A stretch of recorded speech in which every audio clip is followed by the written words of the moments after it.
ସାଲେଭଟାରେ ଚାଞ୍ଚଲ୍ୟ। ଫାଣ୍ଡି ଠାନୁ ମାତ୍ର 100 ମିଟର ଦୂରେ ମିଳିছে ଗୋଟେ ଗଲିତ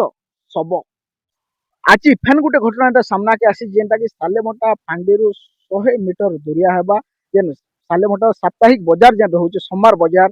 ସେ ସୋମବାର ବଜାରର ବେକ୍ ସାଇଡରେ ପଜାଡେ ଯେନ୍ ବୁଦା ରହିଛି ବୁଦା ଭିତରୁ ଗୋଟେ କାଲି ଗଲିତ ଶବ ମିଳିଛି ଯେନ୍ଟାକି ଅଞ୍ଚଳରେ ଚାଞ୍ଚଲ୍ୟ ଖେଳି ଯାଇଛି। କାଁ କି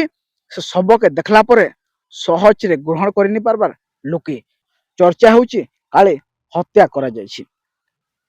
ତ ବର୍ତ୍ତମାନ ସମୟରେ ମୁଇଁ ଯେନ୍ ଜାଗାରେ ଅଛେ ଏଇ ଜାଗାରେ ଗଲା କାଲ କିଛି ସ୍ଥାନୀୟ ଲୋକ ଗୋଟେ ଗଲିତ ଶବ ଦେଖବାରକେ ପାଇଥିଲେ ଏବଂ ଖବର ପାଇକି ଲୁଇସିଙ୍ଗା ପୁଲିସ ଏବଂ ସାଲେଭଟା ଫାଣ୍ଡି ପୁଲିସ ଘଟଣାସ୍ଥଳୀକେ ପହଞ୍ଚିଥିଲା ଏବଂ ପରବର୍ତ୍ତୀ ସମୟରେ ଜଣାଗଲା କି ସେଇ ଶବଟା ହଉଛି ସାଲେଭଟା ଗାଁର କିଷାନ ମହାପାତ୍ର ଯିଏକି ଦୁଡକା ରୋଡରେ ଗୋଟେ ଦୋକାନ ଦେଇଥିଲେ ଏବଂ ସେ ଦୋକାନରୁ ପରିବାର ପ୍ରତିପୋଷଣ କରୁଥିଲେ। ମୁଇଁ କହି ରଖୁଛେ ତାଙ୍କର ବୟସ ହଉଛି 42 ଏବଂ ସେ ଅବିବାହିତା ପୁଅଟିଏ ଥିଲେ ଏବଂ ଯାହା ଜଣା ପଡୁଛି ସେ ଜଣେ ଶାନ୍ତ ସରଳ ପିଲାଟି ଥିଲେ। ତ ଯେହେତୁ ତାଙ୍କର ଶବଟା ଏଇ ଜାଗାରେ ମିଳିଛି ଗୋଟେ ବୁଦା ଭିତରୁ ଗୋଟେ ମିଳିଛି ଲୋକ ସହଜରେ ଗ୍ରହଣ କରିନି ପାରବାର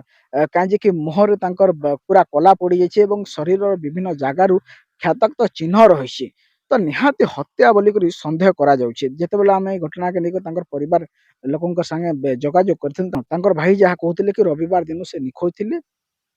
ଏବଂ ସେ ସାଲେଭଟା ଫାଣ୍ଡିରେ ମଧ୍ୟ ଅଭିଯୋଗ କରିଥିଲେ ନିଖୋଜକେ ନେଇକରି ଏବଂ ଗଲାକାଲି ଯେତେବେଳେ ତାଙ୍କର ଶବଟା ମିଳିଛି ସେ ଶବଟା କି ସହଜରେ ପରିବାର ଲୋକେ ଆଉ ଏବଂ ଅଞ୍ଚଳବାସୀ ବି ଗ୍ରହଣ କରି ନେଇ ପାରବାର କାହିଁକି ସେ ଜଣେ ଶାନ୍ତ ସରଳ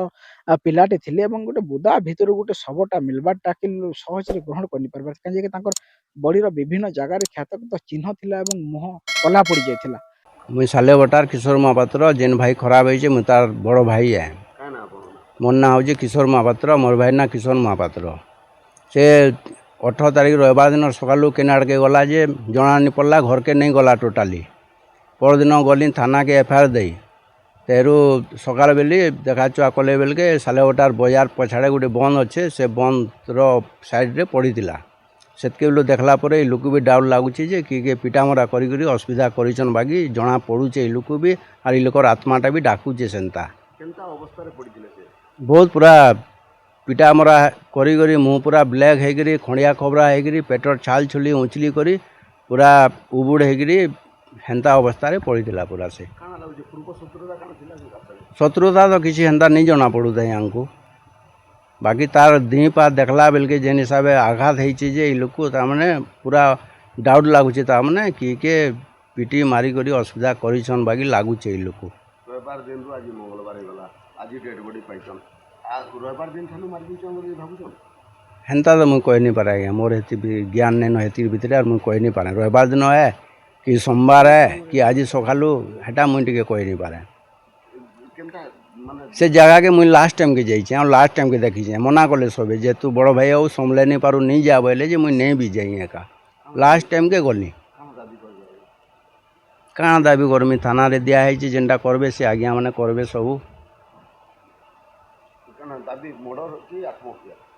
आत्महत्या नुहे आज्ञा टोटाली आत्महत्या नुहे पूरा ग्यारंटी देकर कहमी आत्महत्या टोटाली नुहे सेटाके आज्ञा जेन माने हो असुविधा करी एका ये असुविधा करिछन आ सुसाइड करबार कि आत्महत्या करबार जेनटा बोलबे भी मुई रेनमी टोटाली नुहे से हाँ हत्या हत्या भलिया जना पड़ुजे पूरा तार शरीर के देखला पड़े घटना वर्तमान भी रहस्य घेर अच्छे एटा हत्या ना